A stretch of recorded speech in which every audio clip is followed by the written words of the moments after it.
Segunda carta de Paulo aos Coríntios, capítulo 1. Saudação. Eu, Paulo, apóstolo de Cristo Jesus pela vontade de Deus, escrevo junto com o nosso irmão Timóteo esta carta à igreja de Deus que está na cidade de Corinto, e também a todo o povo de Deus espalhado por toda a província da Acaia. Que a graça e a paz de Deus, nosso Pai, e do Senhor Jesus Cristo esteja com vocês. A ajuda de Deus nos sofrimentos. Louvado seja o Deus e Pai do nosso Senhor Jesus Cristo, o Pai bondoso, o Deus de quem todos recebem ajuda. Ele nos auxilia em todas as nossas aflições para podermos ajudar os que têm as mesmas aflições que nós temos. E nós damos aos outros a mesma ajuda que recebemos de Deus, porque assim como tomamos parte nos muitos sofrimentos de Cristo, assim também por meio dele participamos da sua grande ajuda. Se sofremos, é para que vocês recebam ajuda e salvação. Se somos ajudados, então vocês também são e recebem forças para suportar com paciência os mesmos sofrimentos que nós suportamos. Desse modo, a esperança que temos em vocês está firme, pois sabemos que, assim como vocês tomam parte nos nossos sofrimentos, assim também recebem a ajuda que Deus dá. Irmãos, queremos que saibam das aflições pelas quais passamos na província da Ásia. Os sofrimentos que suportamos foram tão grandes e tão duros que já não tínhamos mais esperança de escapar de lá com vida. Nós nos sentíamos como condenados à morte, mas isso aconteceu para que aprendêssemos a confiar não em nós mesmos, e sim em Deus, que ressuscita os mortos. Ele nos salvou e continuará a nos salvar desses terríveis perigos de morte. Sim, nós temos posto nele a nossa esperança, na certeza de que ele continuará a nos salvar, enquanto vocês nos ajudam orando por nós.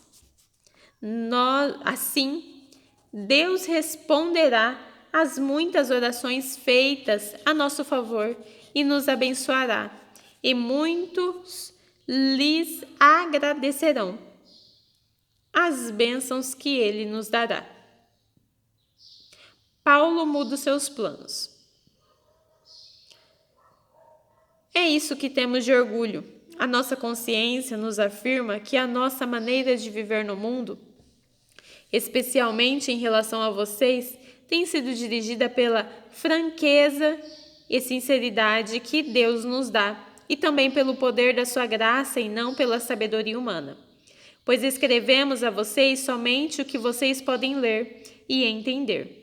Agora vocês nos entendem só em partes, mas espero que cheguem a nos compreender completamente, para que no dia do nosso Senhor Jesus vocês tenham orgulho de nós, como nós temos de vocês. Eu estava tão certo de tudo isso que no início fez plano para ir visitar vocês, a fim de que vocês pudessem ser abençoados mais uma vez. De fato, eu estava pensando em ir visitá-los na minha ida para a província da Macedônia e também na volta, a fim de conseguir ajuda para minha viagem à Judeia. Será que fui irresponsável quando resolvi fazer isso? Será que, ao fazer meus planos, penso somente nos meus próprios interesses e por isso digo sim, sim e não, não ao mesmo tempo? Em nome de Deus que é verdadeiro, o que prometi a vocês não foi um sim, sim, que prometi a vocês não foi um sim e um não ao mesmo tempo. Pois Jesus Cristo, o Filho de Deus, que foi anunciado entre vocês por Silas, por Timóteo e por mim mesmo, não é sim e não ao mesmo tempo. Pelo contrário, ele é o sim de Deus, porque é o sim de todas as promessas de Deus. Por isso dizemos amém por meio de Cristo Jesus para a glória de Deus, pois é o próprio Deus que nos dá, a nós e a vocês, a certeza de que estamos unidos com Cristo. E foi Deus quem nos separou para si mesmo, como dono Ele pôs a sua marca em nós e nos colocou no nosso coração o Espírito Santo, que é a garantia das coisas que Ele guarda para nós. Eu chamo Deus como minha testemunha, Ele conhece meu coração. A fim de evitar aborrecimento para vocês, resolvi não ir até Corinto. Não estamos querendo mandar na sua fé, pois vocês estão firmes na fé.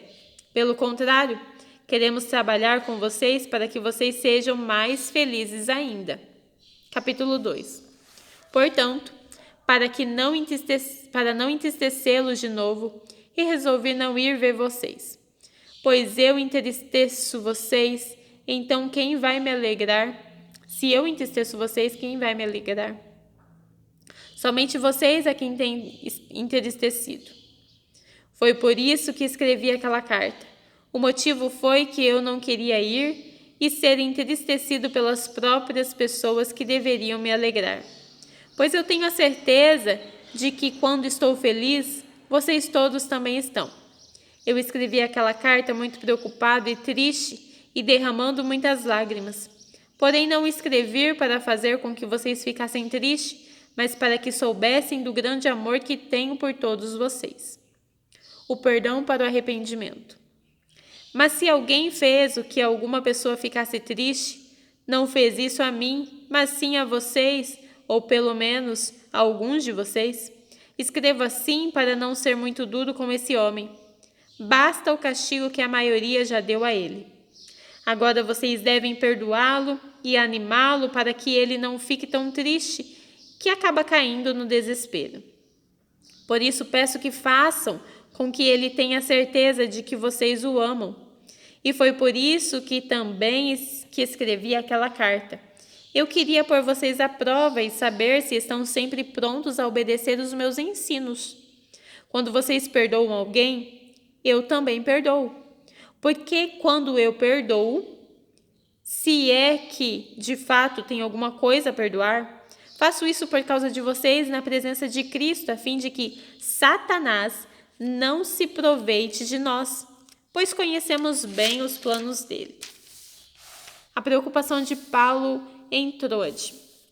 Quando cheguei à cidade de Troade para anunciar o evangelho de Cristo, vi que o Senhor me havia aberto o caminho para o trabalho ali. Mas eu estava muito preocupado porque não tinha conseguido encontrar o nosso irmão Tito. Por isso me despedi dos irmãos dali e fui para a província da Macedônia. Vitória por meio de Cristo. Mas dou graças a Deus porque, unido com o Cristo, somos sempre conduzidos por Deus, como prisioneiros no desfile de vitória de Cristo. Como um perfume que se espalha por todos os lugares, somos usados por Deus para que Cristo seja conhecido por todas as pessoas. Porque somos como o cheiro suave do sacrifício de Cristo, que Cristo oferece a Deus. Cheiro que se espalha entre os que estão sendo salvos e os que estão se perdendo. Para os que estão se perdendo, é um mau cheiro que mata, mas para os que estão sendo salvos é um perfume muito agradável que dá vida. Então, quem é capaz de realizar um trabalho como este? Nós não somos como muitas pessoas que entregam a mensagem de Deus como se estivessem fazendo um negócio qualquer.